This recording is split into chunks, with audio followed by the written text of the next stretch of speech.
면서 역전하셔서 승리를 주셨던 그런 승리를 다 가지고 있을 것이라는 것이죠. 그래서 오늘 저는 본문의 말씀을 통해서 역전시켜서 우리에게 승리를 주신 하나님이 어떤 하나님이신지, 그 은혜와 사랑을 덧입은 우리들이 어떤 생활들을 감당하며 살아가야 되는지를 본문의 말씀을 통해서 같이 묵상하며 은혜를 나누기를 원합니다. 오늘 성경을 보시면 예수님께서 이제 전도 여행을 하시다가 예루살렘으로 이렇게 향해서 가십니다. 근데 예루살렘에 향해서 가시던 예수님께서 이 벳바게와 베단이라고 하는 이 마을에 가까이 오셨을 때 제자들에게 이상한 요청을 해요. 우리 누가복음 19장 30절 말씀 보시겠습니다. 이르시되 너희는 맞은편 마을로 가라. 그리로 들어가면 아직 아무도 타보지 않은 나귀 새끼가 메어 있는 것을 보리니 불어 끌고 오라. 예수님께서 요청하신 이상한 행동이 무엇이죠? 맞은편 마을로 가보라는 것입니다. 그러면 아무도 타보지 않은 나귀 새끼가 있을 것인데 그것을 풀어서 끌고 오라는 거예요. 만약에 누가 왜 그 나귀 새끼를 풀어서 가지고 가느냐라고 물어보면 주께서 쓰시겠다 이렇게 하라고 답까지 주십니다. 그래서 그 말씀에 의지하여서 제자들이 이제 건너편 마을로 가게 되니까 과연 아무도 타지 않는 나귀 새끼가 매여 있었습니다. 그래서 그것을 풀어서 끌고 오려고 했는데 주인들이 나타났어요. 왜 그것을 끌고 가느냐? 당연히 물어보겠죠.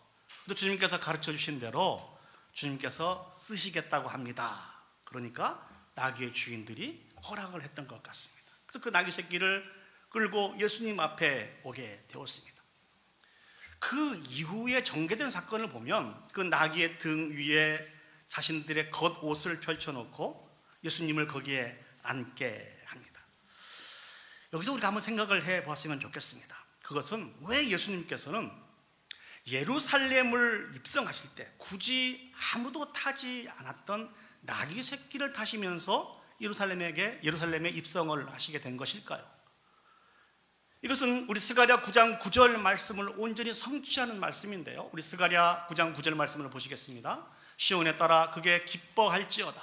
예루살렘에 따라 즐거이 부를지어다. 보라, 내 왕이 내게 임하시나니 그는 공의로우시며 구원을 베푸시며 겸손하여서 나귀를 타시나니 나귀의 작은 것 곧 나귀 새끼니라. 예수님께서 굳이 나귀를 타시고 예루살렘에 입성하시게 된 이유는 구약 성경에서 메시아에 대해서 예언하신 그 말씀을 성취하시기 위함입니다.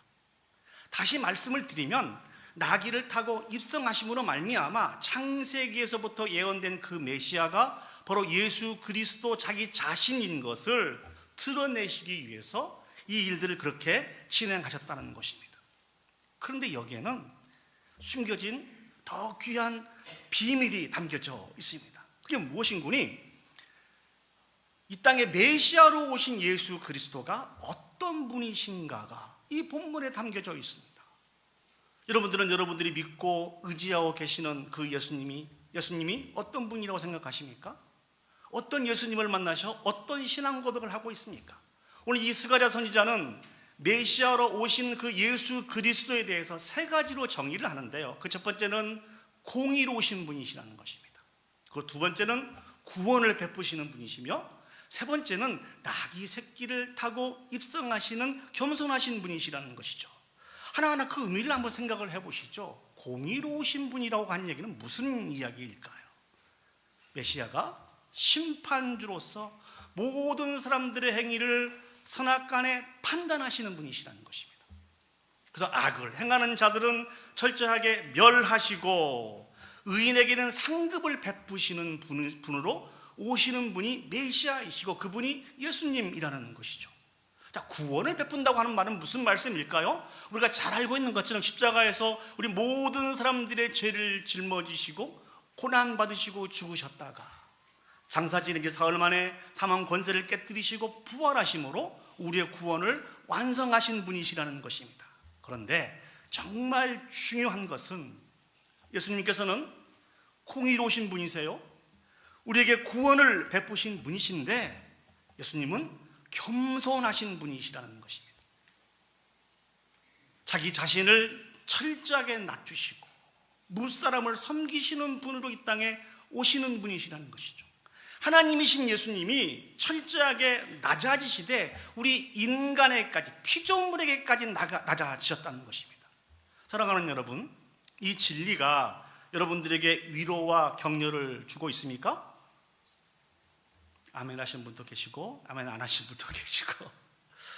자, 왜 이것이 우리에게 큰 위로와 격려가 되는지 아십니까? 만일 예수님이 겸손하지 않으신 분이라고 한번 생각을 해보시죠. 겸손하지 않으신 분이시기 때문에 하늘 보좌에 여전히 앉아 계실 것입니다. 하늘 보좌에 여전히 앉아 계셔서 공의로 그 사랑하는 모든 백성들을 심판하신다고 한번 생각을 해보시기 바랍니다. 그래서 예수님의 눈높이에, 예수님의 수준에 이르는 사람만 하나님이 주신 그 구원에 참여할 수 있다고 한번 생각을 해보시죠. 여러분들은 모르겠습니다만 저는 구원 얻을 자신이 없습니다. 누가 그 예수 그리스도 앞에 설 수 있겠습니까? 아마 그 하나님의 진노 가운데 다 멸망을 받아 마땅한 자들이 될 것입니다.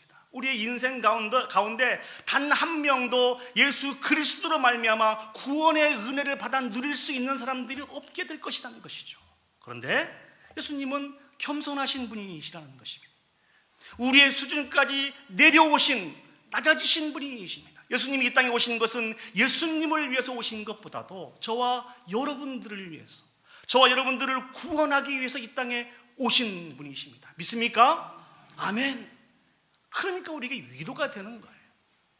그러니까 우리에게 격려가 되는 것입니다. 낮아지신 예수님은 우리의 인간의 모든 연약함을 다 채울하신 분이십니다.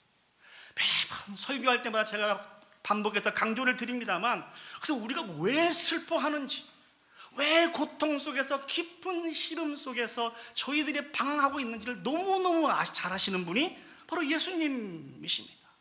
우리를 너무나 잘 아시는 분이시기 때문에 우리에게 오셔서 위로하고 격려하시는 것이 참된 위로와 참된 격려가 되는 것입니다. 비록 우리가 연약하고 악하여서 우리의 마음을 지키지 못한다 할지라도,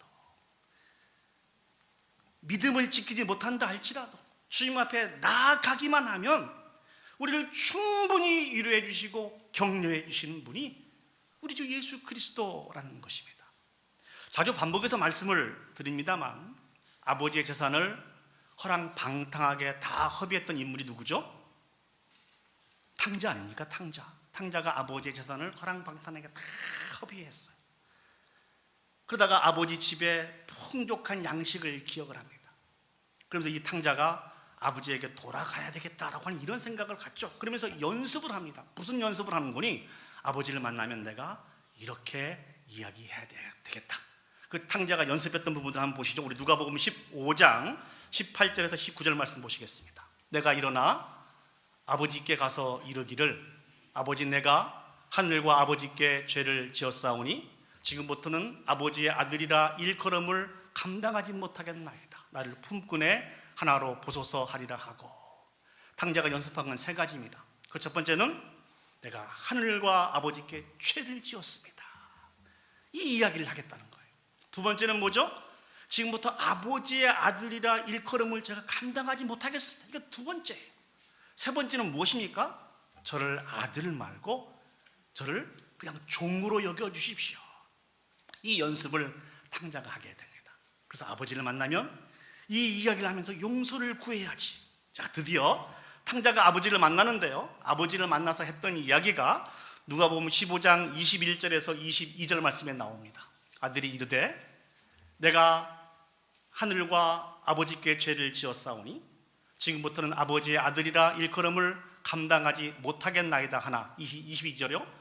아버지는 종들에게 이르되 제일 좋은 옷을 내어다가 입히고 손에 가락지를 끼우고 발에 신을 신기라. 21절을 다시 보여주시죠.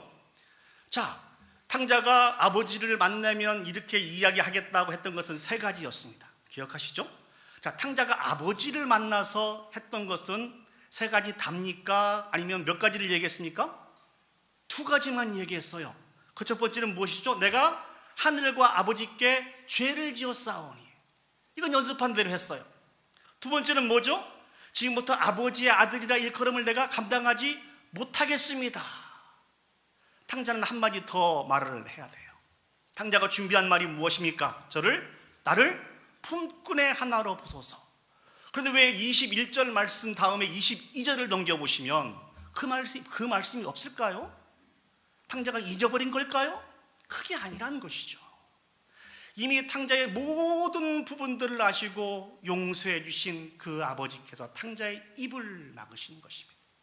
그리고 어떻게 선포해 주고 계십니까? 아버지는 종들에게 이르되 제일 좋은 옷을 내어다가 입히고 손에 가락지를 끼우고 발에 신을 신기라. 종이 아니라 자기 자식으로 받아들인 것입니다. 모든 자리를 다 회복해 주었던 그 아버지의 모습을 생각해 볼 수 있습니다. 이런 아버지에게, 이런 하나님에게 탕자가, 또 저와 여러분들이 무슨 말을 할 수 있을까요?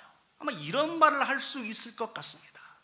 아버지, 하나님, 이러한 저도 괜찮겠습니까?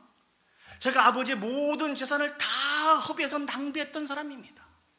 근데 이런 저도 괜찮겠습니까? 이런 저도 용서해 주실 수 있으십니까? 아마 이런 마음을 가지고 아버지 앞과 하나님 앞에 나갈 수 있었던 것 같아요. 그런 탕자에게, 그런 우리에게 하나님은 어떤 말씀을 주실까요? 그럼. 그러면서 우리의 입을 막으시고 우리의 모든 부분들을 다 회복시켜 주시는 분이 우리 하나님이시죠. 왜요? 하나님 우리를 너무나 잘 알고 계신 분이시기 때문에 그렇습니다. 높은 곳에만 앉아 계신 분이 아니고 낮고 천한 우리에게 내려오셔서 왜 우리가 힘들어하는지, 무엇 때문에 괴로워하는지를 너무너무 잘 아시는 그 하나님, 우리가 말을 하지 않아도 우리를 아시는 아버지시고 우리 하나님이시기 때문에 탕자를, 우리를 용서해 주시고 회복시켜 주신 것입니다. 그러니 예수 그리스도가 겸손하신 것이 얼마나 저와 여러분들에게 위로와 격려가 됩니까? 제가 개인적으로 그 사역을 감당할 때 너무 힘들고 어려운 시절들이 있었습니다. 첫 번째는 많이 지쳤어요. 두 번째는 이 모양 저 모양으로 마음에 받은 상처가 너무 컸습니다. 이게 꽉 채워지다 보니까 목사임에도 불구하고 이런 고민이 되더라고요. 내가 이 사역을 계속 할 수 있을까? 이 사역을 계속 해야 되나? 내가 도대체 무엇을 해야 될지 모르겠더라고요. 그래서 지푸라기라도 잡는 심정을 가지고 제가 그동안 사랑하고 존중했던 많은 목사님들의 설교를 막 듣기 시작했습니다. 그 목사님들의 설교를 통하여서 말씀하신 하나님의 음성을 듣기를 원했어요. 그러다가 한 목사님이요, 매일매일 아주 짧은 주제를 가지고 말씀을 증거하시는 분이 계시는데, 그 목사님 말씀을 다 증거하시고 늘 마지막에 하시는 말씀이 하나 있습니다. 그 말씀이 무엇인지, 여러분 사랑합니다. 저는 이 인사말이 너무너무 좋았습니다. 마치 그 목사님을 통해서 저에게 말씀하시는 하나님의 음성처럼 들렸어요. 아니요, 하나님께서 그 목사님을 통해서 저에게 분명하게 말씀해 주고 계시더라고요. 사역을 감당하다가 지쳐있고 마음이 상해 있어서 이 사역을 내가 감당해야 될지 말아야 될지, 무엇을 어떻게 해야 될지 모르는 저에게 하나님은 분명하게 말씀해 주고 계시다니까요. 그것도 매일매일 그 목사님을 통해서. 여러분, 제가 여러분을 사랑합니다. 이 메시지가 저에게 어떻게 들어왔는구니, 이 목사 내가 사랑하는 거 알지? 내가 이 목사를 얼마나 사랑하는 줄 알아? 계속 이 메시지를 저에게 다가오면서 저에게 충분한 위로와 격려가 되었습니다. 하나님은 어떻게 하실까요? 왜요? 높은 곳에서만 계시지 않고 낮고 찬한 우리에게까지 내려와 주셔서 우리와 함께하고 계시기 때문에 우리가 왜 힘들어하고 있는지, 왜 어려워하고 있는지, 정말 지금 우리에게 필요한 것이 무엇인지를 너무너무 잘 아시는 분이시라는 것입니다.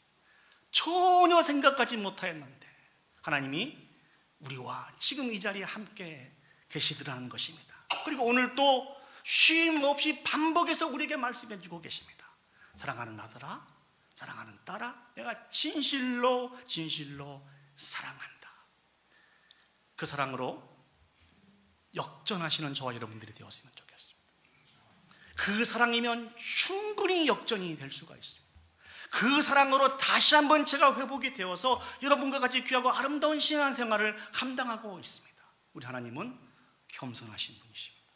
우리의 모든 처지를 아시는 분이십니다. 그리고 오늘 또 우리에게 사랑한다고 말씀해 주신 분이십니다. 자, 이 예수님의 마음을 담아서 우리 옆에 있는 사람 가능하시면, 가능하지 않으시면 무리하지 마시고요, 등을 이렇게 두드려 가시면서 사랑합니다 이렇게 한번 해주시죠. 사랑합니다, 사랑합니다, 사랑합니다. 어떻게 좀 역전이 되세요?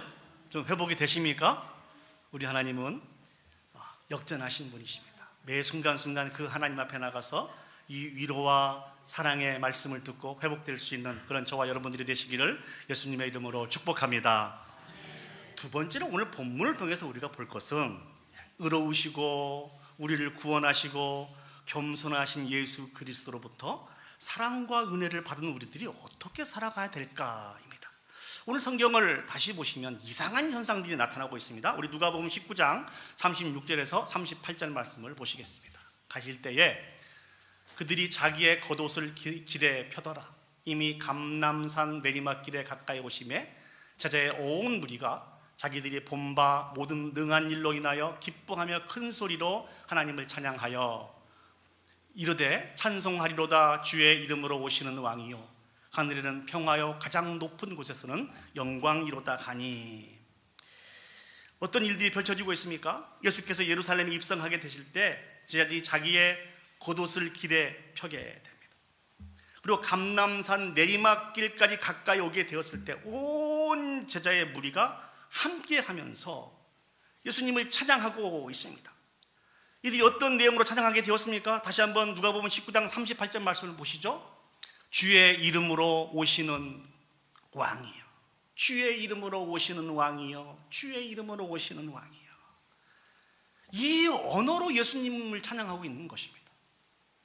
이 말씀은 시편 118편 26절에 기록되어 있는 말씀인데요, 메시아께서 오시기를 간절히 기다리고 있었던 이스라엘 백성들이 장차 오실 그 메시아에게 올려드릴 찬양입니다. 주의 이름으로 오시는 왕이요, 주의 이름으로 오시는 왕이요. 예수 그리스도께서 예루살렘에 입성하시는 그 모습을 보고 저 단어로, 저 문장으로 예수님을 찬양하고 있는 것이에요. 이게 무슨 의미입니까? 예수님이 자신의 모든 소망을 온전히 성취하실 메시아로 그들이 이해하게 되었다는 것입니다. 자, 우리가 그럼 여기서 한번 생각해 볼 것이 있습니다. 왜 많은 무리들은 도대체 예수님이 어떤 모습을 보고 예수님을 메시아로 이해하면서 이 찬양을 올려드렸을까요?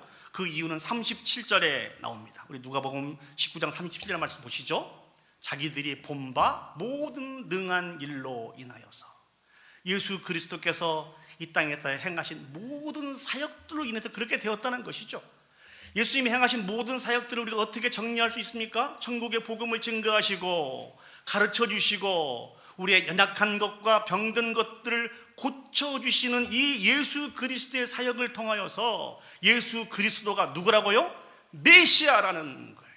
예수 그리스도가 우리의 왕이 되시고 통치자가 되시고 주인이 된다고 하는 이 사실들을 제자들의 모든 무리가 이해하고 예수님께 그렇게 찬양을 하고 있다는 것입니다.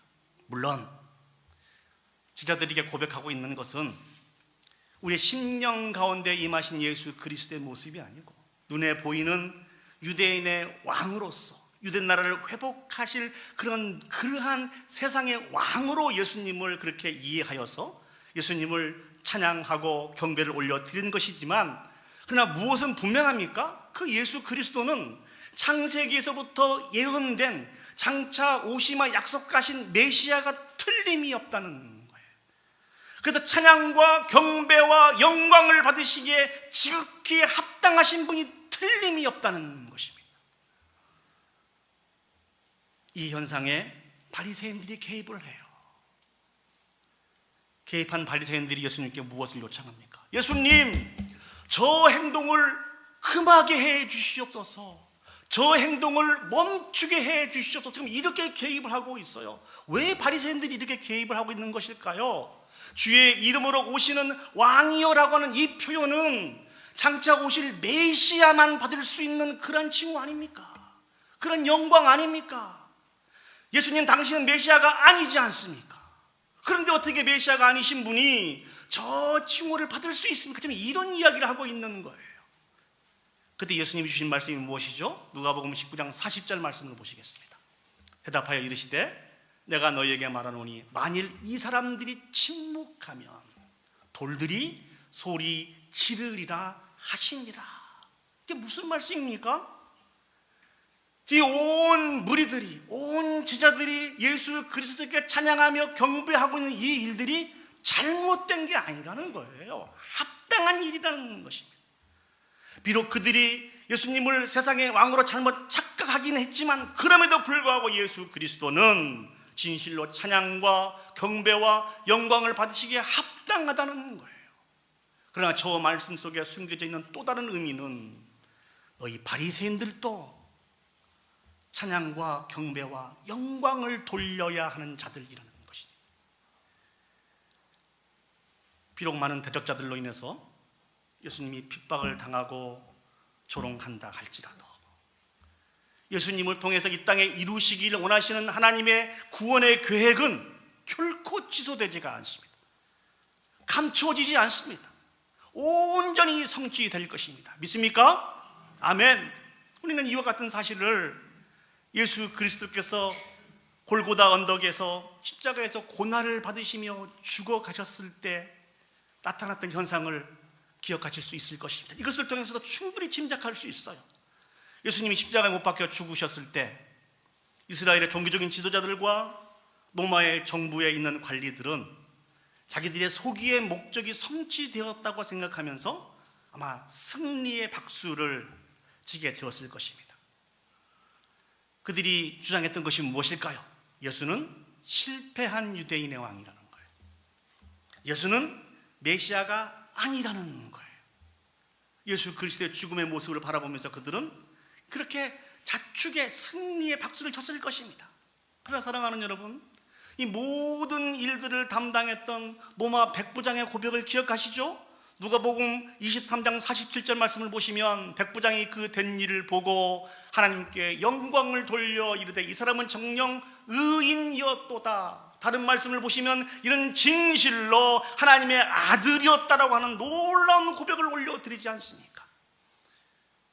예수 그리스도께서 사망 권세를 깨뜨리시고 부활하셔서 무덤이 비어 있을 때에도 종교적인 지도자들은 돈을 주면서 그 무덤을 지키는 자에게 거짓 소문이 나게 했습니다.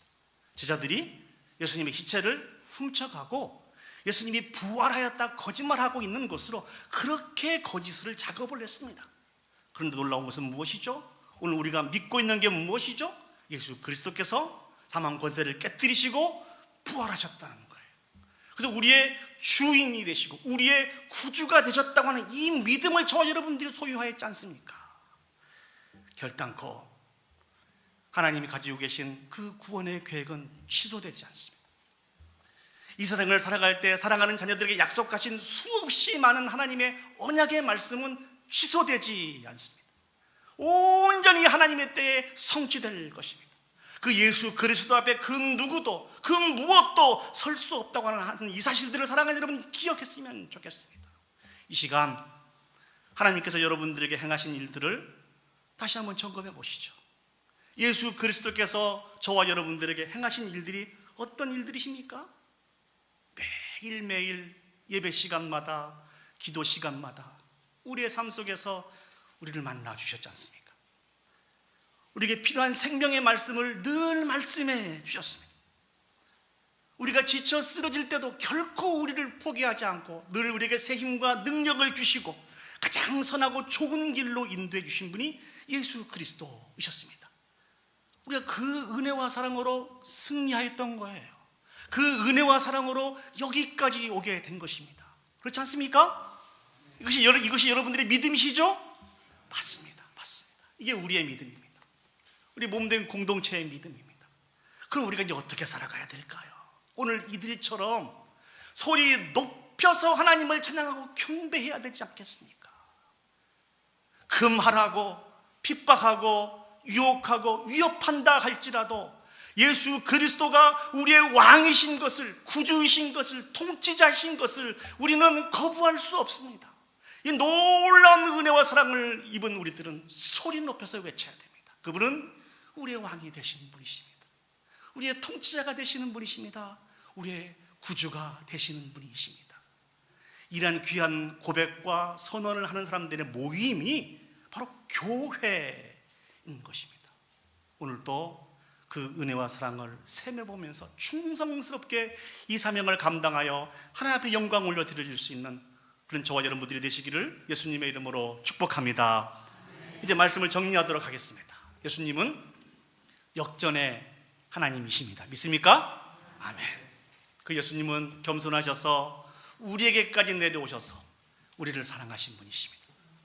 그 예수님은 절대적인 주권과 능력으로 우리를 향한 구원의 계획을 완성하셨고 또한 모든 약속을 앞으로도 성취하실 분이십니다. 예수 그리스도는 우리의 왕이시며 우리의 구원자이시며 주인이심을 우리의 남은 평생에 소리 높여 찬양하며 영광 올려드릴 수 있는 저와 여러분들이 되시기를 예수님의 이름으로 축복합니다.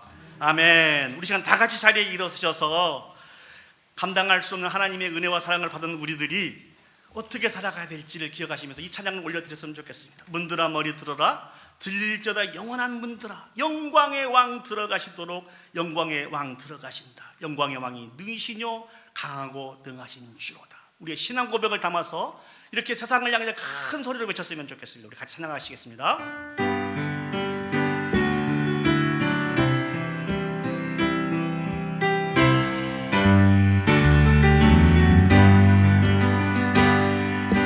문들아 머리 들어라, 들릴지어다 영원한 문들아, 영광의 왕 들어가시도록 영광의 왕. 다시 한번 하겠습니다. 문들아 머리 들어라, 문들아 머리 들어라, 들릴지어다 영원한 문들아, 영광의 왕 들어가시도록 영광의 왕 들어가. 영광의 왕이시며 영광의 왕이시며 강하고 능하신 주로다. 전쟁에 능하신 주시라. 다 찬양이 왕께 만세, 왕께 만세, 왕께 만세, 왕께 만세. 당신은 영광의 왕이라. 다 찬. 우리 처음부터 다시 한번 하겠습니다. 문들아 머리 들어라, 문들아 머리 들릴지어다 영원한 문들아, 들릴지어다 영원한 문. 영광의 왕 들어가시도록 영광의 왕 들어가시도록 영광의.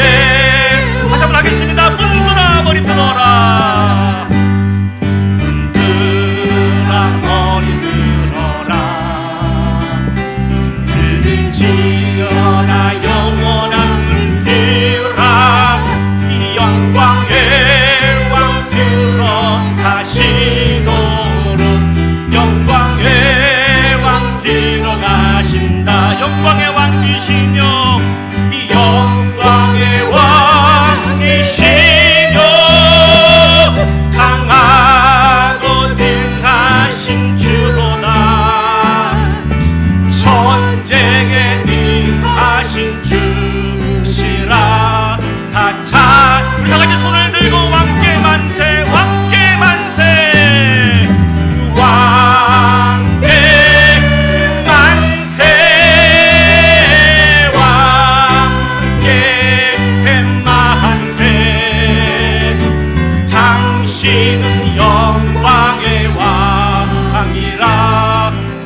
우리 마음을 모아서 하나님 앞에 결단의 기도를 올려드렸으면 좋겠습니다. 예수 그리스도는 우리의 왕이 되신 분이십니다. 진정한 통치자이시고 우리의 구원자 되시는 분이 예수 그리스도이십니다. 이 예수 그리스도께서 겸손하셔서 우리에게까지 낮아지셨어요. 그리고 우리에게 진정한 위로와 격려를 해주시기를 원하십니다. 많이 지쳐 계시죠? 힘들고 어려워하고 계시죠? 많은 두려움 속에 계실 줄 믿습니다. 이 시간 다시 한번 모든 걸 다 내려놓고 영광의 왕신 주님 앞에 나갔으면 좋겠습니다. 주님, 당신의 위로가 필요합니다. 당신의 격려가 필요합니다. 우리에게 말씀하여 주시옵소서. 우리가 주님께 가오니 다시 한번 새 힘과 능력을 주셔서 저희들이 온전히 회복되어질 수 있도록 위해서 기도했으면 좋겠습니다. 그리고 우리 평생에 사는 동안 어떠한 일들을 만나든지 간에 예수 그리스도가 우리의 왕이고 통치자이시고 주인이심을 선포하며 살아갈 수 있는 우리가 되게 해달라고 우리 다 같이 한 목소리로 한 목소리로 함께 기도 올려드리도록 하겠습니다. 기도하시겠습니다. 사랑과 은혜가 충만하신 아버지 하나님, 은혜와 사랑을 진심으로 감사드립니다. 우리의 왕이 되시고 통치자가 되시고 주인이 되신 예수 그리스도께서 오늘도 우리는 겸손한 모습으로 우리에게 받아주신 것을 기억합니다. 그리고 우리의 모든 연약함을 다 채워주셔서 왜 우리가 힘들어하고 고통스럽고 어려워하고 두려움 가운데 있는지 아시겠다고 말씀해 주셨습니다. 주님 우리를 불쌍히 여겨주셔서 당신의 위로가 필요합니다. 당신의 도움이 필요합니다. 주님 새 힘과 지혜와 능력을 주셔서 아버지 온전히 회복되는 수로 축복하여 주시옵소서. 이제 아버지 크신 은혜와 사랑을 체험한 우리들이 왕께 만세 왕께 만세 외치며 아버지 예수 그리스도가 우리의 진실의 왕인 것을 아버지 하나님을 찬양하며 영광을 얻는 것을 하여 주시옵소서. 주님 지금 이 귀한 축복의 행진을 이 믿음의 행진을 같이 찬양할 수 있는 우리 온 성도들의 돌리셔서 함께하여 주시옵소서. 참 좋으신 아버지 하나님, 웬 은혜입니까? 웬 사랑입니까? 우리의 왕이 되시고 통치자가 되시고 구주가 되신 주님께서 겸손하셔서 낮고 천한 우리에게까지 낮아지셨음을 기억합니다. 우리를 다 가신다고 말씀해 주시며 위로하고 격려해 주시기를 원하시는 그 예수 그리스도를 오늘 또 발견할 수 있도록 인도해 주셔서 감사합니다. 믿음을 가지고 사명을 가지고 우리가 이 땅을 살아가지만 하나님 내 힘과 능력으로 감당하기가 너무 어렵습니다. 과연 이 길을 계속 가야 할지 포기해야 될지 좌절하며 절망할 때가 너무나 많이 있습니다. 힘을 주옵소서, 지혜를 주시옵소서, 능력을 주시옵소서. 오늘 또 사랑한다고 말씀해 주시며 우리에게 다가오신 주님의 이름은 충분합니다. 주님의 이름으로 온전히 회복되어지기를 간절히 소원합니다. 전능하신 아버지 하나님, 이 큰 은혜와 사랑을 오늘 또 덧입은 우리들이 힘주어 주님께서 우리의 왕이 되심을 선포하며 남은 인생을 살기를 원합니다. 어떤 환경에 처해 있다 할지라도 예수 그리스도가 우리의 왕이며 통치자이시며 주인이신 것을 선포하며 영광 올려드림으로 말미암아 이 놀라운 축복의 행진에 이 믿음의 행진을 감당하여 아버지 앞에 모든 영광 올려드릴 수 있는 우리 온 성도들이 되어줄 수 있도록 하나님 축복하여 주시옵소서. 이제는 우리 구주 예수 그리스도의 은혜와 하나님 아버지의 무한하신 사랑과 성령 하나님의 감화 감동 역사 인도하신 은혜가 우리 예수 그리스도께서 겸손하여 주셔서 우리에게까지 낮아지심을 기억하며 날마다 그분 앞에 나가 참된 위로와 격려를 얻고 이 크신 일을 행하신 우리 왕께 우리 구주께 그의 이름을 높여드리며 찬양하며 경배하며 영광 올려드리며 살아가기를 소원하고 결단하는 오늘 예배에 참석한 온 성도들 머리 위에와 그들의 가정과 직장과 온 교회 위에 이제로부터 영원히 함께 하시기를 간절히 축원하옵나이다. 아멘.